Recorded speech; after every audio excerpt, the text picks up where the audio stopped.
Olá, sejam todos bem-vindos. Esse é o Baião de 2 Bits, o podcast do Mexido Digital, episódio 29. Estamos quase chegando aí no 30, quase trincando.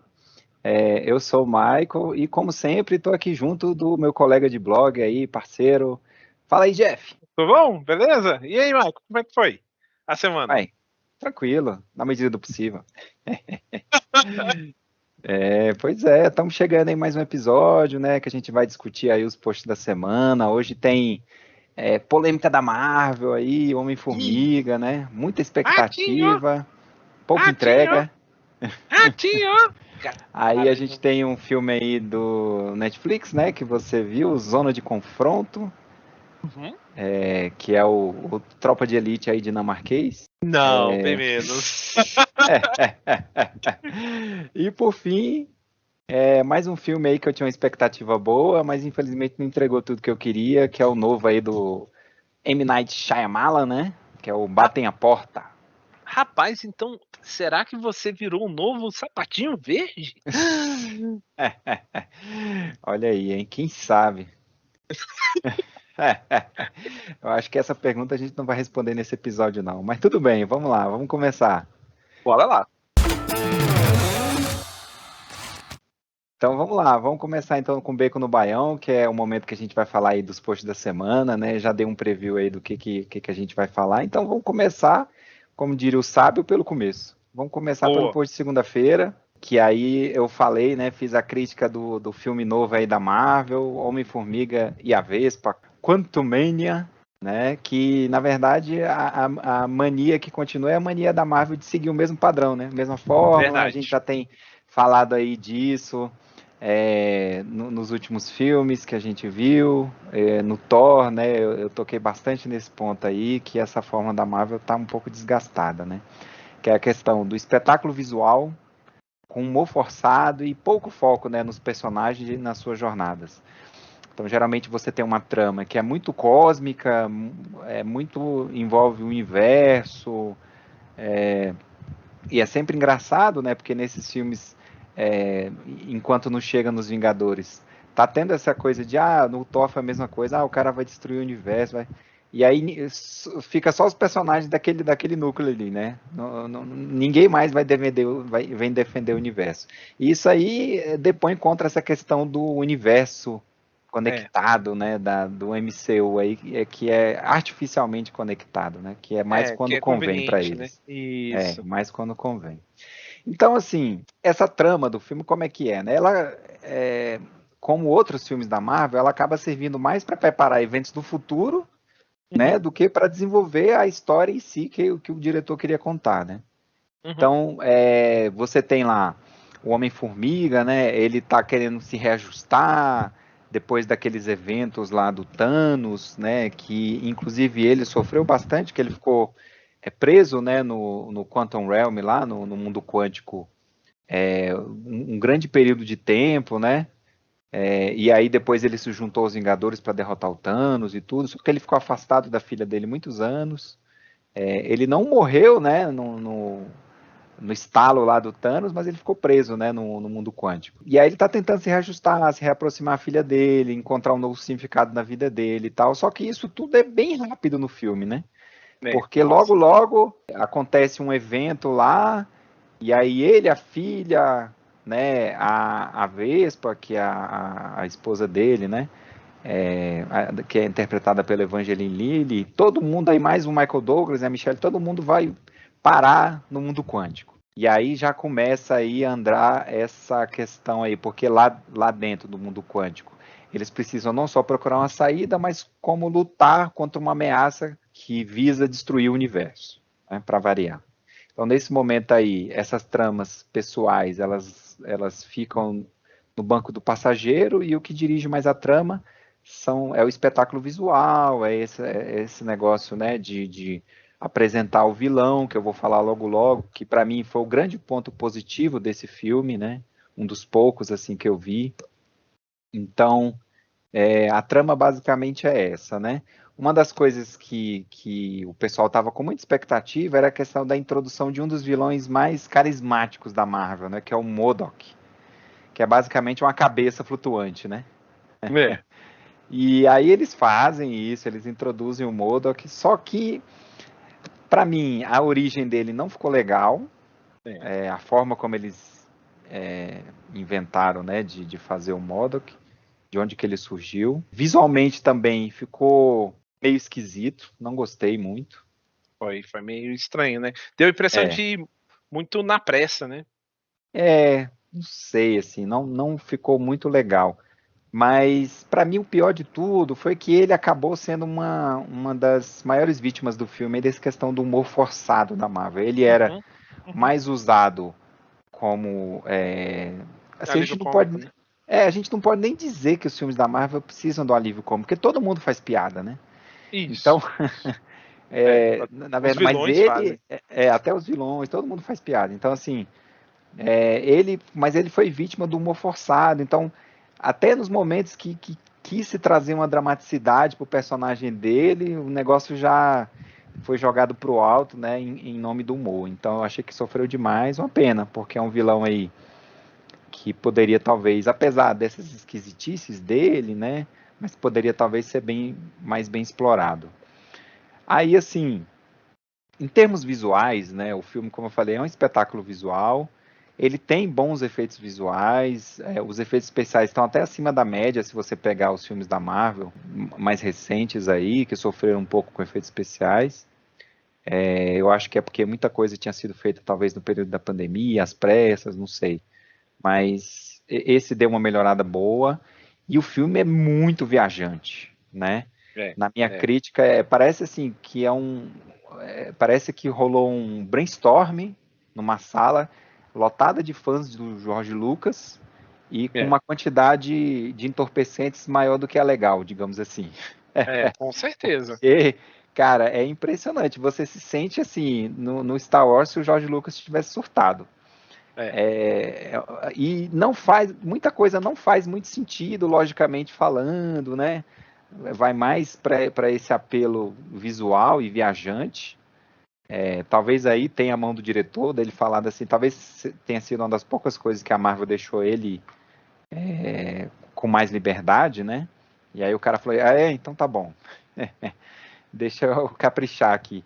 E aí, assim, acaba que essas faltas de lógica, um pouco do roteiro, algumas coisas não ficam bem explicadas, acaba afetando o mundo quântico, né? Tem alguns elementos da trama que, inclusive, são importantes no momento da conclusão e tal, que não ficam tão bem explicados ali. é. Mas, pelo menos visualmente, assim, o filme realmente é um espetáculo visual e os efeitos estão muito bem feitos, né? Para mim, como eu tinha falado lá no começo, e isso era talvez a principal tarefa desse filme, né? E o elemento redentor dele foi a apresentação do Kang, né? O Conquistador. O Kang aí, ele é o novo grande vilão, né? Dessa Uhum. fase da Marvel. Ele veio aí para substituir o Thanos. A gente já tinha visto ele na série do Loki, né? Uhum. Que é aquele He Who Remains, né? Aquele que mas só que era uma variante bonzinha dele, boazinha, né? Uma variante que só alertou, falou, ó, existem infinitas variantes minhas e tal, e se vocês, né, me matarem, vão surgir outras muito piores do que eu e tal.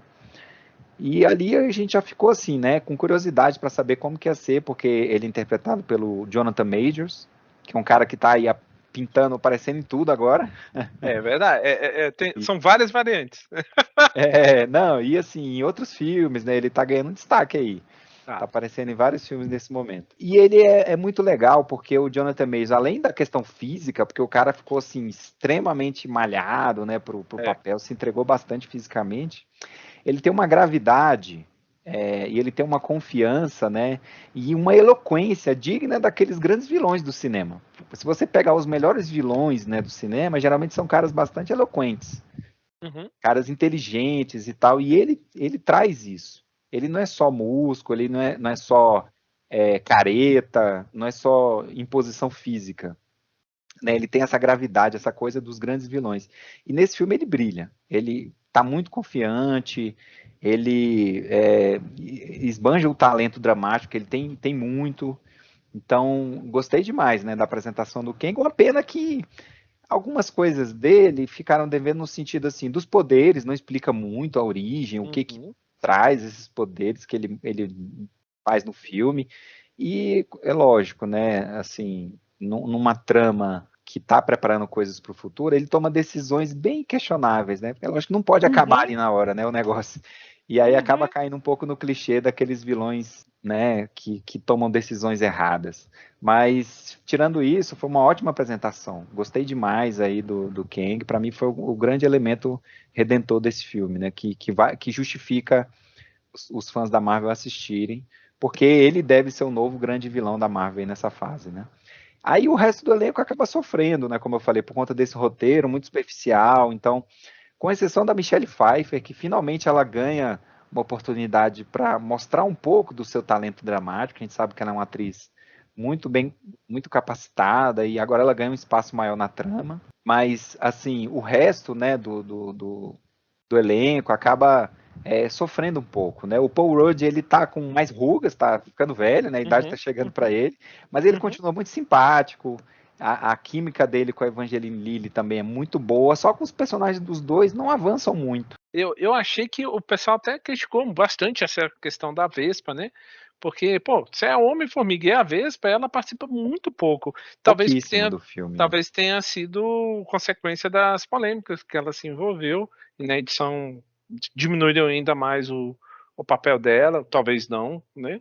Sei, É, eu não sei, eu acho que, é como eu falei antes, eu acho que a ideia deles era dar destaque maior para o Jonathan Majors mesmo, né? E aí isso. acaba que quem interage mais com ele no filme, né? A gente não vai dar muito spoiler aqui, Uhum. mas acaba que é a Michelle Pfeiffer, então ela ganha um destaque por conta disso, né? Porque ela Sim, sim. tá fazendo esse par. E acaba que o próprio Paul Rudd também, né? O Homem-Formiga, assim, ele tem, é Sim. lógico, o filme é dele, mas se você pensar assim, no que o personagem dele evoluiu, quase nada.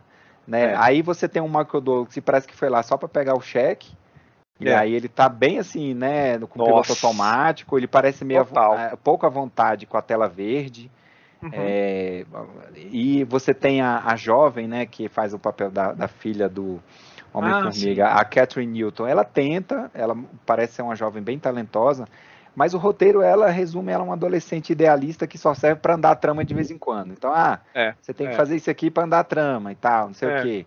Então, acaba que ela também sofre, né?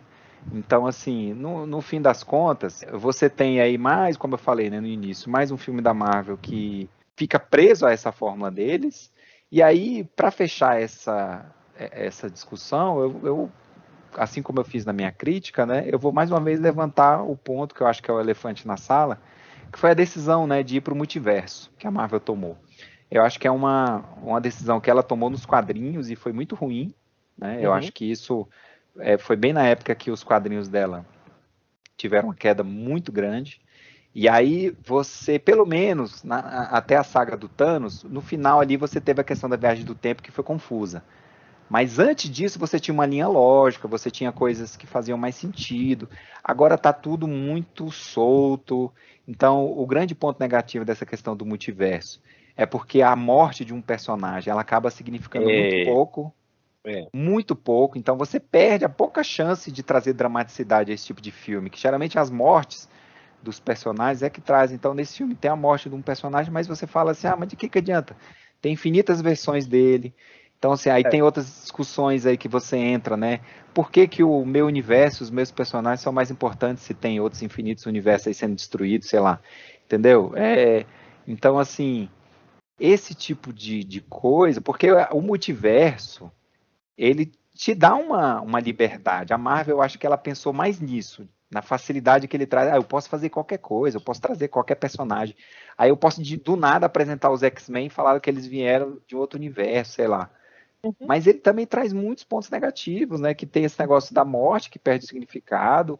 Uhum. Você tem tramas muito confusas, você às vezes não entende, né, o que está acontecendo. Tipo assim, e o que você vai fazer na Marvel depois que acabar uma saga de multiverso? É, O que é. você pode aumentar, entendeu? É aquele negócio, você já chegou ao topo do topo, não tem né, qual que é de onde que para onde que eles vão depois disso? Então assim, eu acho É, que pode ter sido um tiro do pé da Marvel essa decisão, né? E aí é ver como que eles vão lidar com isso até os próximos filmes aí dos Vingadores, onde acho que vão ser pelo menos dois, vai ter a Dinastia Kang, vai ter outro, para ver como que eles vão lidar com essa questão do multiverso, porque eu acho que tá minando, sabe? O MCU, assim, eu fiz essa analogia do cupim que vai comendo a raiz da árvore ali, e aí você vê que ela tá perdendo, né, a consistência dela, e ela vai secar, vai morrer, aí vai precisar só aquele vento mais forte, assim, quando vem e derruba a árvore, né?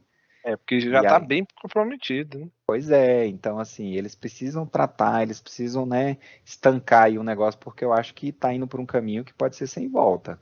E aí, se você tiver uma DC, né, que agora mudou de direção e tudo, e que vier com uma outra pegada, uma pegada, né, diferente dessa daí, talvez a galera vai migrar para lá, a gente tem que ver, né? Então, eu deixo esse alerta aí, né? Mais uma vez, a gente.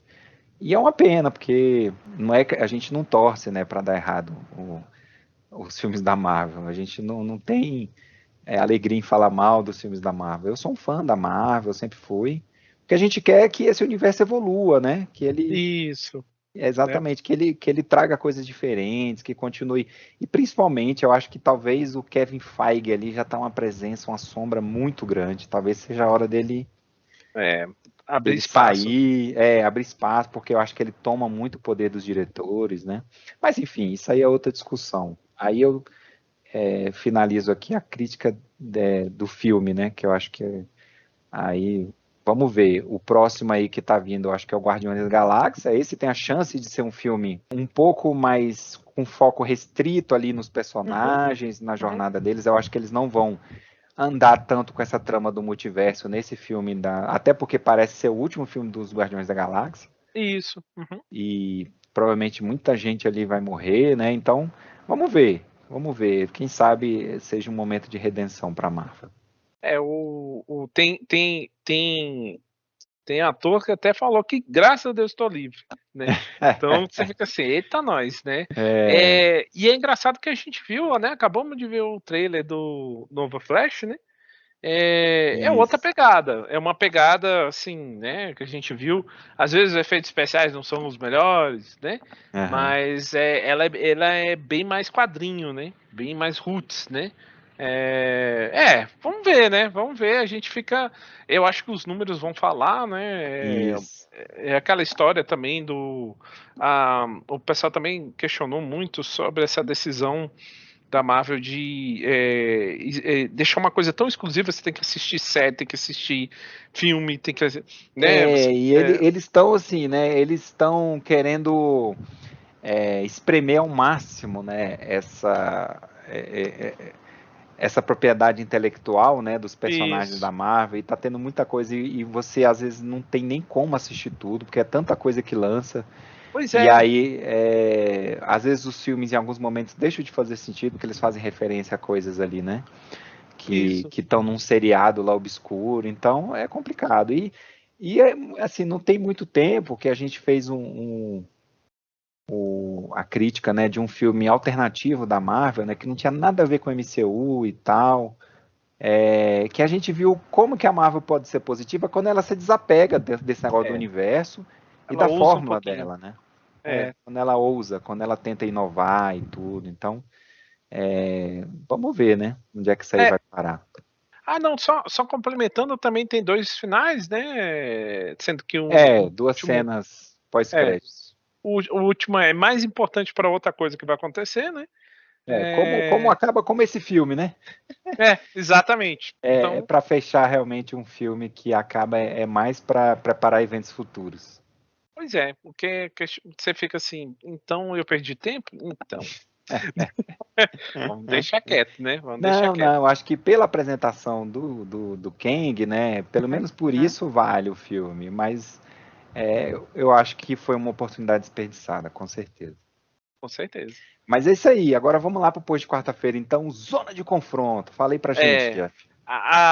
saindo da zona de conforto, Dois policiais, né? É engraçado que quando eu vi a imagem, eu pensei que era um filme francês, né? Olha aí. E aí, quando foi rolando o filme, eu falei, ué, mas isso é em que lugar, né? Até porque esse Aí, tipo de coisa só acontece na França, né? Não acontece no é, Brasil, não acontece na Dinamarca. Pois é, que eu fiquei assim, não, mostrando o gueto e tudo e tal. Aí eu falei, gente, que língua é essa, né? Aí tal, e vai avançando, aí você descobre que é na Dinamarca, né? E há algo de podre, né? Há várias coisas meio podres e de certa forma a polícia, né? Lá. Fala basicamente dois policiais que eles já sabiam que iam pegar um plantão difícil, porque tinha um jovem que ele tinha sido abordado e ele estava muito mal no hospital, que ele tinha aprontado também, e a abordagem parece que foi excessiva e ele estava mal. E aí o pessoal estava temendo que se ele morresse, haveria muitos protestos, quem sabe até uma convulsão, né? Aí eles já foram pro plantão assim. Aí um dos policiais dá uma dura num jovem e o jovem faz uma besteira e aí ele, então tu vai para a delegacia. E nessa quando eles vão prender o cara, aí sai a notícia que o cara morreu. E aí, meu amigo, aí fica aí o filme muda para praticamente uma luta por sobreviver e sair daquele gueto, né? E chegar na delegacia. Rapaz, é um filme que é um passeio curioso para a gente, que né, estamos acostumados com violência policial.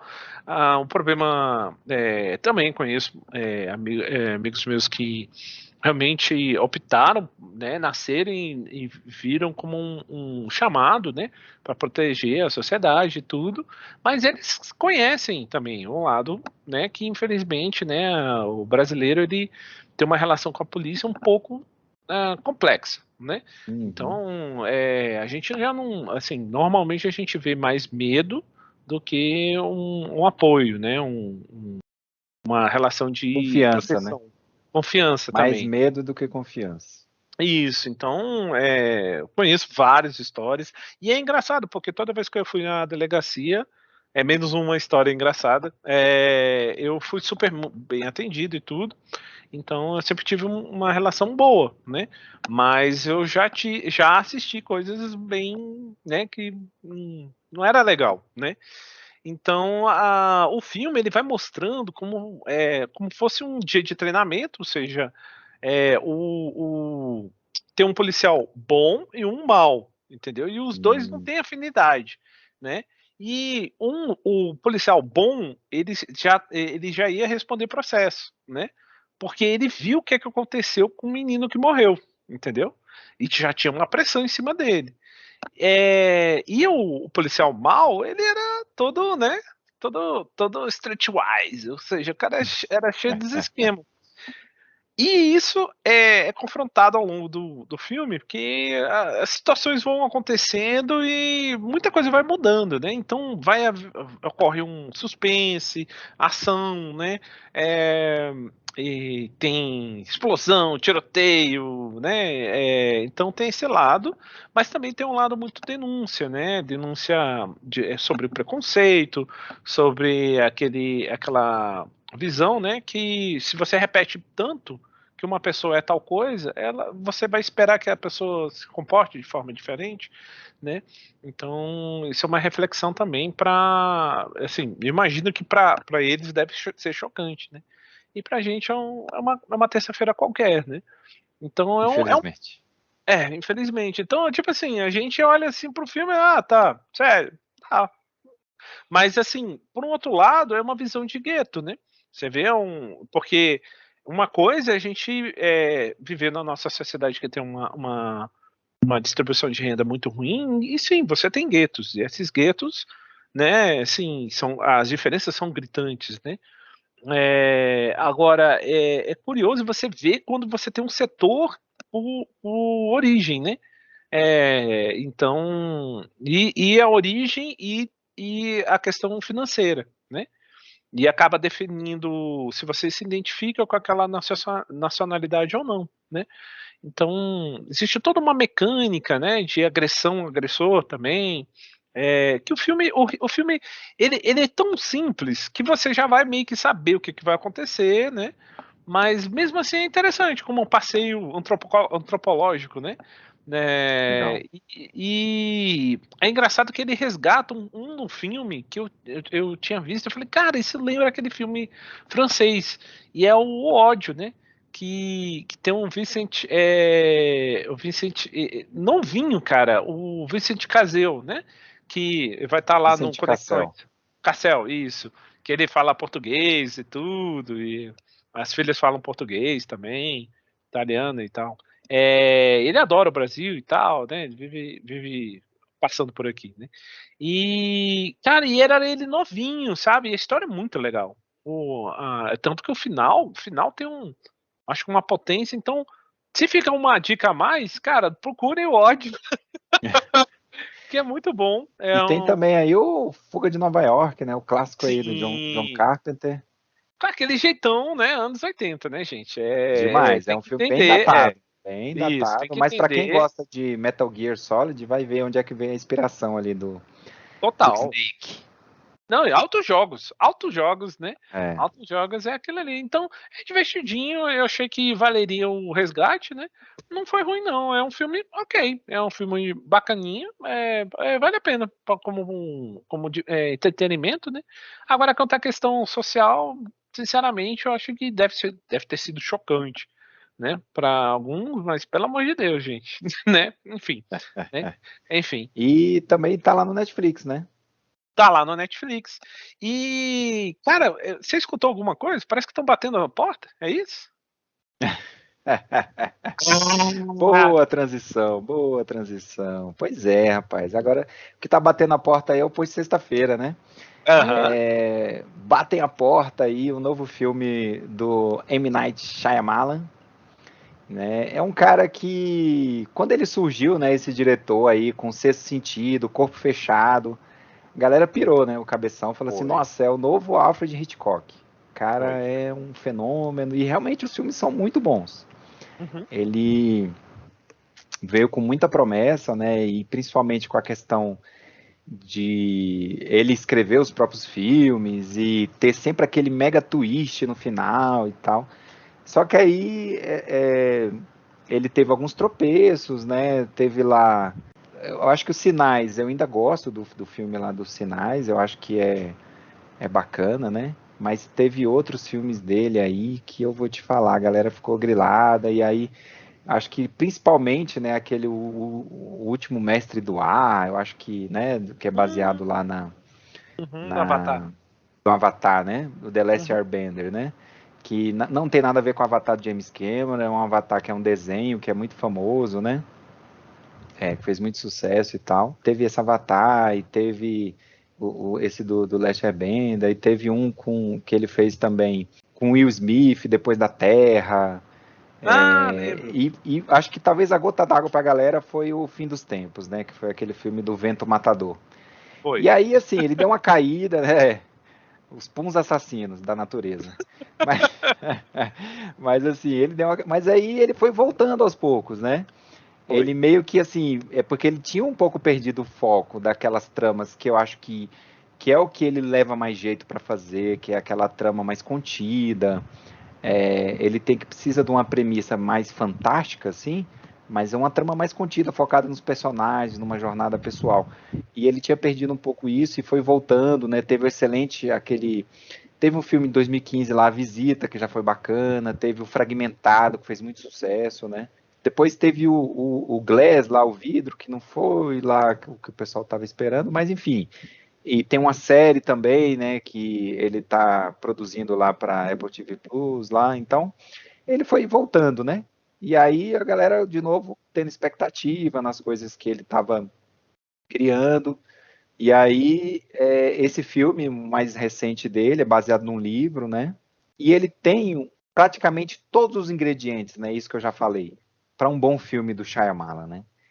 Então você tem uma premissa interessante, você tem um foco um escopo restrito, um bom elenco, com boas interpretações, né? E esse escopo restrito com foco no drama pessoal ali que está sendo vivido e tudo. Só que faltou o elemento, porque para mim ele é o mestre, assim, ele que é o suspense, né? Hum, Então, assim, o suspense ficou devendo nesse filme, uma pena, porque a trama, né? Como é que é? Você tem aí um casal que vai passar as férias numa cabana, no meio da natureza, enfim, com a filha adotada. E aí, do nada, eles são interpelados por 4 pessoas que chegam lá do nada e falam assim, invadem a cabana deles e aprisionam eles, né? E falam assim, olha, vocês têm que escolher um de vocês para ser sacrificado para salvar o mundo do apocalipse. Simples assim, uhum, né? uhum. Você está nas férias, aí chega uma pessoa lá e fala, não, um de vocês tem que se sacrificar em nome do resto da humanidade. Então, é uma premissa curiosa, né, interessante, e que levanta temas polêmicos, né? Uhum. Coisas assim que pode gerar uma boa discussão e tal, que pode gerar conversa. Essa questão, né, do altruísmo, do impacto que uma pessoa tem, né, sobre a questão do coletivo, a questão, porque eu acho que é quase como se fosse uma metáfora essa questão ambiental, se você pensar, né? Porque assim, enquanto cada um não olhar para si e ver o poder que ele como indivíduo tem de mudar essa questão ambiental, a gente não vai ter um impacto global, entendeu?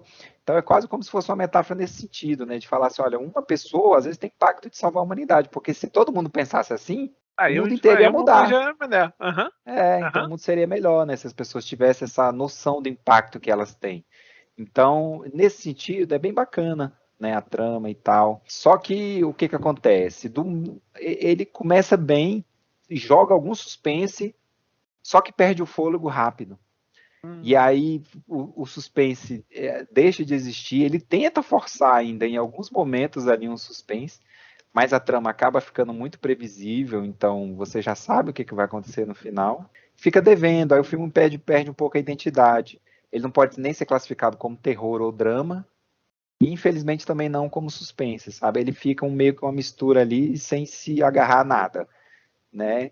Ainda assim, você tem atuações muito boas do elenco, principalmente o Dave Batista, que ele Hum. faz um gigante gentil, né? Que eu falei na crítica, que é Uhum. um cara, porque ele é um cara, né, um ex-lutador de luta livre e tudo, então um cara grandão, mas ele mostra um talento dramático e ele mostra ele traz uma gentileza, né, no personagem dele muito bacana, um cara que se mostra muito eloquente e tudo, e ele tem os principais diálogos do filme, então tá bem bacana ele.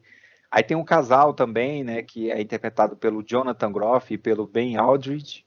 Eles carregam os momentos mais dramáticos do filme e estão bem nesse sentido. E a pequenina Kristen Cui, que ela esbanja simpatia, né, no filme, ela faz o papel da filha adotada dos dois, então e ela tá muito simpática, encaixou bem ali no papel, muito legal. Mas aí, como eu falei, assim, é mais um filme do Shyamalan que deixa a desejar, né? Porque ele não consegue aproveitar todos esses elementos que ele levanta, a trama tropeça, e aí faltou o principal ingrediente dos filmes dele, que, ao meu ver, é o suspense, né? Mas ainda assim é um filme que pode ser recomendado, sim, para quem, principalmente para quem é fã do diretor, porque tem ali elementos bem característicos do Shyamalan, né? Uhum. E para quem também ficar curioso com essa premissa, com essa trama, né? Uhum. Porque apesar de ter essa questão de apocalipse, fim do universo, mas o foco dele é no drama pessoal de quem está ali naquela cabana. Uhum. Tanto Uhum. a família, os 3, quanto os 4 que entram ali com essa missão. Então, o foco fica neles ali, né? O resto é só um pano de fundo. Então, o filme ele não se perde nessa trama de proporções mundiais e apocalípticas, não. Assim, ele se perde em outras questões, em outros quesitos. Então é isso, é um Interessante. filme aí que ainda está nos cinemas, né? Em breve deve aparecer aí no serviço de streaming, mas fica aí a recomendação mais para quem é fã mesmo do Shyamalan. Acontece, né? É uma pena, né? Porque é mais uma que poderia ter sido um gol de Quase. placa, né? Bateu na trave. Mas que bate na trave. É. Exatamente. Mas vamos lá.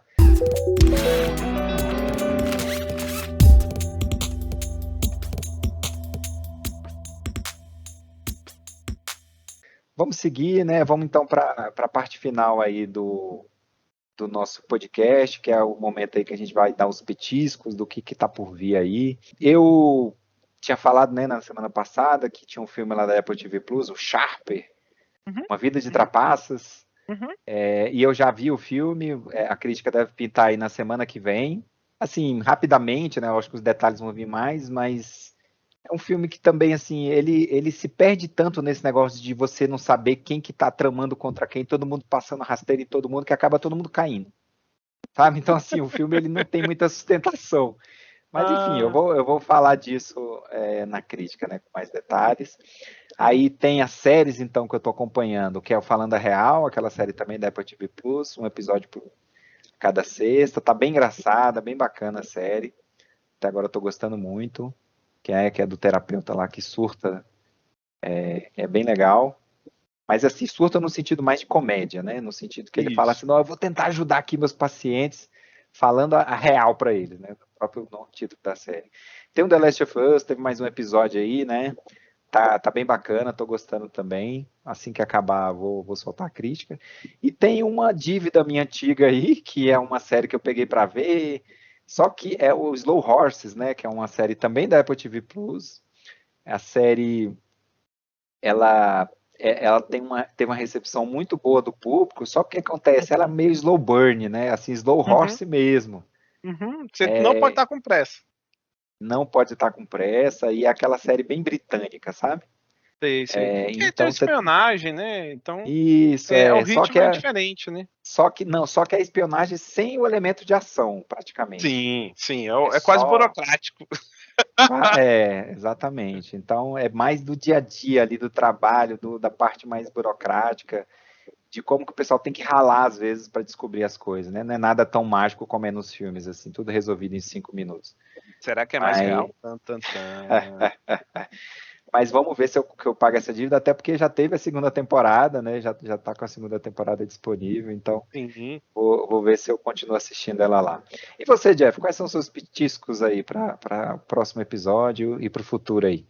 Rapaz, estreou, né, o Creed 3 aí, eu vou fazer o review, né, eu gosto do... É engraçado, né, porque quando a gente falava, não, eu gosto de rock, todo mundo olhava com um cara, né, uma cara de nojo, barra decepção, barra no métier do sapatinho verde, mas não, cara, assim, não todos, né? Não estamos falando de Rock 5, né? Mas, assim, são filmes interessantes. E o Creed, eu acho que o 1 conseguiu fazer um bom resultado, o 2 é Aham. ok, e o 3, vamos ver, né? Que também tem Eu a. sou suspeito para falar, né? Porque eu sou fãzaço do rock. Para mim, assim, ali você consegue extrair até coisas assim de filosofia de vida, Exatamente, sim, sim, sim. muita coisa. Para mim, é uma das principais obras motivacionais aí do século XX, né? Eu sou fãzaço. Mas como esse aí, ele não tem um rock, aí você pode pegar, aí tá liberado. É o famoso, como é que o Creed sem o rock é golpe? É isso? Pois é, né? É É, a franquia rock sem o rock. exatamente, exatamente. Não, mas é pior que a gente vai comentar sobre o porquê que o rock não aparece, já não é um spoiler, né? Mas realmente tem um porquê. E não tá no filme, e é por questões praticamente de dinheiro, barra umas brigas aí por fora, né? Aí tem um Creed 3, aí tem um Intergalactic, que tá lá no Netflix, que eu tô enrolando, é bem bacaninha. Tem outro filme que eu tô para resgatar, que é o Loucos por Justiça, né? Tem Conexões, que agora vai pro segundo episódio. O Gato de Botas 2 também, cara, que é muito legal. Vale a pena comentar, né? E tem umas cositas mais, mas vamos deixar por enquanto nisso aí, que eu acho que já vai dar um bom caldo, né?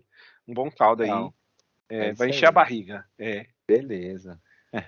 Muito bem, então chegamos ao final aí de mais um episódio, né? Do podcast, episódio 29. Como a gente sempre costuma falar, isso aqui é uma extensão do trabalho lá do Mexido Digital, então a gente sempre pede para o pessoal dar lá uma conferida, se quiser deixar comentários, sugestões, críticas, né? Apoiar aí nossa iniciativa. Não é trabalho, tá? Isso aqui é só hobby mesmo. Uhum. Mas a gente está querendo construir o blog da melhor forma possível. Então, a gente bota o podcast também nas plataformas principais aí, né? No YouTube, Spotify, Amazon Music, Pocket Cast. Só procura lá pelo Baião de 2 Bits. E é isso aí, vamos nessa, né, Jeff? Obrigadão aí por mais esse episódio. Eu que agradeço e vamos que vamos. É isso aí, vamos nessa. Até o próximo.